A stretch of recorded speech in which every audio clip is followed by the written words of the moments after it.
മാത്രമേ നല്ലത് ആളുകൾ പറയാറുള്ളൂ സ്വാഭാവികമായി. ഇപ്പൊ നല്ലത് കേൾപ്പിക്കുമ്പോൾ നമ്മുടെ ഉത്തരവാദിത്വവും കൂടുകയാണ്.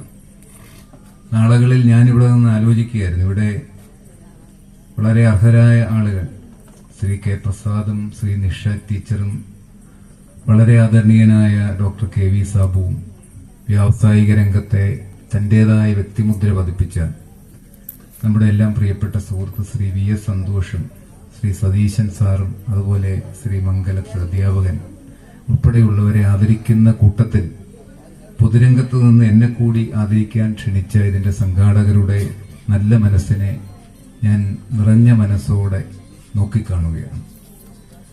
ഇപ്പൊ ഓരോ പുരസ്കാരവും ഓരോ നല്ല വാക്കുകളും കിട്ടുമ്പോൾ ഞാൻ നേരത്തെ സൂചിപ്പിച്ചതുപോലെ നമ്മുടെ ഉത്തരവാദിത്വങ്ങൾ പതിന്മടങ്ങായി വർദ്ധിക്കുന്നു.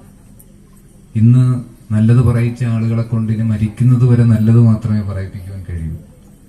സത്യത്തിൽ ശ്രീ മണികണ്ഠൻ സാറിനോട് എനിക്ക് പലപ്പോഴും, ആദ്യം ഞാൻ അദ്ദേഹത്തിന്റെ പ്രഭാഷണം ഈ ക്ഷേത്രത്തിൽ വെച്ച് തന്നെയാണ് കേട്ടത്. എന്നെ ആകർഷിച്ചത് അദ്ദേഹത്തിന്റെ നന്നായി ഉള്ള കവിത ചൊല്ലുക, കീർത്തനങ്ങൾ നന്നായി ചൊല്ലുക. പാട്ടുപാടുന്നവരോട് നമുക്ക് വലിയ ഇഷ്ടം തോന്നുന്ന ആളുകളാണ് നമ്മളൊക്കെ. അതുകൊണ്ടാണ് ശ്രീകൃഷ്ണനോട് മലയാളി സമൂഹത്തിന് വളരെയധികം, കേരളീയ സമൂഹത്തിന് ഏറ്റവും അധികം ഇഷ്ടം തോന്നുന്നത്. സഖാവ് കെ ആർ ഗൗരിയമ്മയും പറഞ്ഞ, ഞാൻ ഈശ്വരവിശ്വാസിയൊന്നുമല്ല, പക്ഷേ ഞാൻ ഇഷ്ടപ്പെടുന്ന ഒരു ദൈവം ശ്രീകൃഷ്ണനാണ്. കാരണം മനുഷ്യനുമായി വളരെയധികം താതാത്മ്യം പ്രാപിച്ചിട്ടുള്ള ഈശ്വര സ്വരൂപമാണ് കൃഷ്ണൻ. അപ്പൊ ശ്രീകൃഷ്ണന്റെ കഥകൾ, ഒപ്പം വർത്തമാനകാല സാഹചര്യങ്ങളെക്കുറിച്ചൊക്കെ വിശകലനം ചെയ്യുന്ന നല്ല പ്രഭാഷണ ചാതുര്യമുള്ള മണികണ്ഠൻ സാറിന്റെ ആരാധകരിൽ ഒരാളാണ് ഈ ഉള്ള ഞാനടക്കമുള്ള ആളുകൾ. അതുകൊണ്ടാണ് ഞാൻ അദ്ദേഹത്തിന്റെ പ്രഭാഷണങ്ങൾ എവിടെയുണ്ടെങ്കിലും, ശ്രീ ബിജു എന്നോട് പറയാറുണ്ട്, പല ക്ഷേത്രങ്ങളിലും പ്രഭാഷണം ഉള്ളപ്പോൾ ഞങ്ങൾ അവിടെ പോയി അത് കേൾക്കാറുണ്ട്. പലപ്പോഴും ദൂരെ നിന്ന് കേൾക്കും. അദ്ദേഹം ചിലപ്പോൾ കാണാറുണ്ട്, ചിലപ്പോൾ കാണാറില്ല. ഞങ്ങളത് വളരെ ശ്രദ്ധയോടെ കേട്ട് മടങ്ങാറുണ്ടായിരുന്നു. അപ്പൊ അദ്ദേഹത്തിന്റെ വാക്കുകൾ പലപ്പോഴും പറയാറുണ്ട്, നമ്മുടെ ഭക്തി, വിശ്വാസം അധരങ്ങളിലൂടെ ഉള്ള വിശ്വാസമല്ല. ഒരിക്കൽ അദ്ദേഹം ഒരിടത്ത് പറഞ്ഞ ഒരു കഥ ഞാനിവിടെ ആവർത്തിക്കുകയാണ്. ഒരു പ്രദേശത്ത് കൊടും വരൾച്ച വ്യാപിച്ച് നിൽക്കുന്ന ഒരു കാലഘട്ടം. അപ്പൊ അവിടുത്തെ ഒരു ഋഷീശ്വരൻ പറഞ്ഞു, ഇവിടെ ഒരു ഹോമം നടത്തണം, ഒരു യജ്ഞം നടത്തണം, പ്രാർത്ഥനാ യജ്ഞം നടത്തണം. ഒരു കഥയാണ്. ഇപ്പൊ രാജാവ് വിളംബരം ചെയ്തു, ആളുകളെല്ലാം കൂടി. യജ്ഞം കഴിഞ്ഞു. പ്രാർത്ഥന നടത്തുവാൻ നേരത്ത് യജ്ഞാചാര്യൻ ചോദിച്ചു, നിങ്ങളുടെ പ്രാർത്ഥനയിൽ നിങ്ങൾക്ക് വിശ്വാസമുണ്ടോ? അപ്പൊ കൂടിയുന്ന ജനങ്ങളെല്ലാം പരസ്പരം ചോദിച്ചു. യജ്ഞാചാര്യൻ പറഞ്ഞതനുസരിച്ചാണ് നമ്മൾ പ്രാർത്ഥിക്കുവാൻ ഇവിടെ എത്തിച്ചേർന്നത്. അപ്പൊ അദ്ദേഹം തന്നെ ചോദിക്കുന്നു, മഴ പെയ്യിക്കുവാനുള്ള പ്രാർത്ഥനയിൽ നിങ്ങൾക്ക് വിശ്വാസമുണ്ടോ എന്ന്. അപ്പൊ ഇങ്ങനെ പരസ്പരം ചർച്ച ചെയ്തപ്പോൾ അത് യജ്ഞാചാര്യന്റെ ചെവിയിലും എത്തി. അദ്ദേഹം പറഞ്ഞു, നിങ്ങളുടെ പ്രാർത്ഥനയിൽ നിങ്ങൾക്ക് വിശ്വാസം ഉണ്ടായിരുന്നുവെങ്കിൽ നിങ്ങൾ വന്നപ്പോൾ ഒരു കുട കൂടി കൊണ്ടുപോയിരുന്നു. നിങ്ങൾ ആരും കുട കൊണ്ടുവന്നിട്ടില്ല. അപ്പൊ നമ്മുടെ പ്രാർത്ഥന അധരം കൊണ്ടാവരുത്, മനസ്സുകൊണ്ടാവണം, ഹൃദയം കൊണ്ടാവണം എന്ന് എന്നെ പോലെയുള്ള ആളുകളെ പഠിപ്പിച്ച ആളാണ് ശ്രീ മണികണ്ഠൻ, ശ്രീ പള്ളിക്കൽ മണികണ്ഠൻ.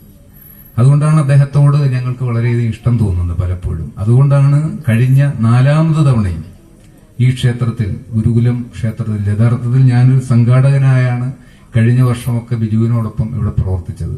ഇപ്പോ ഈ പുരസ്കാരം നൽകിയിരുന്നു എന്ന് പറഞ്ഞപ്പോൾ ഞാൻ ആദ്യം വളരെ അത്ഭുതപ്പെട്ടുപോയി. അങ്ങനെ ഒരു പുരസ്കാരത്തിന് ഞാൻ അർഹനാണോ?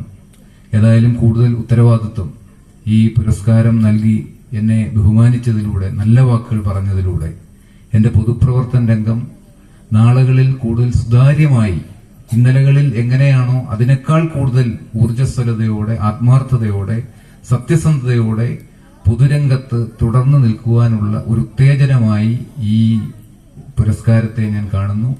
ഇവിടെ പറഞ്ഞ നല്ല വാക്കുകൾക്കെല്ലാം, പ്രത്യേകിച്ച് ഗോപകുമാർ സാറിനെ പോലെയുള്ള അധ്യാപക ശ്രേഷ്ഠന്മാർ, അധ്യാപകർക്ക് സമൂഹത്തിൽ വലിയ മാന്യതയും വിലയും ഉള്ള കാലഘട്ടമാണ്. ഇനിയും കൂടുതൽ വില ഉണ്ടായിക്കൊണ്ടിരുന്നത്, കാരണം ഗുരുമുഖത്ത് നിന്നാണ് നമ്മളെല്ലാം പഠിക്കുന്നത്. അങ്ങനെയുള്ള ആളുകളുടെ സാന്നിധ്യത്തിൽ ലഭിച്ച ഈ പുരസ്കാരത്തിൽ അങ്ങേയറ്റം ഇതിന്റെ സംഘാടകരോട്, പ്രത്യേകിച്ച് രേണുകുമാറിനോട്, ബിജുവിനോട്, എന്റെ സഹോദര തുല്യന ബിജു ഒരുപാട് സ്വപ്നം കാണുന്നയാളാണ്. ഇവിടെ യജ്ഞാചാര്യൻ പറഞ്ഞതുപോലെ ഈ ക്ഷേത്രത്തെക്കുറിച്ച് ഞങ്ങളൊക്കെ യാത്ര ചെയ്യുമ്പോൾ പലപ്പോഴും ഇവിടെ പറയാറുണ്ട് ബിജു, ഞാൻ പലപ്പോഴും അദ്ദേഹത്തോട് ചോദിക്കും, ഇതൊക്കെ പ്രാവർത്തികമാക്കാൻ പറ്റുമോ? നമ്മുടെ ചിറക്കര താഴം പോലെ ഒരു ചെറിയ ഗ്രാമത്തിൽ ബിജുവിന്റെ സ്വപ്നം പ്രാവർത്തികമാകുമോ എന്ന് ഞാൻ പലപ്പോഴും ചോദിക്കാറുണ്ട്.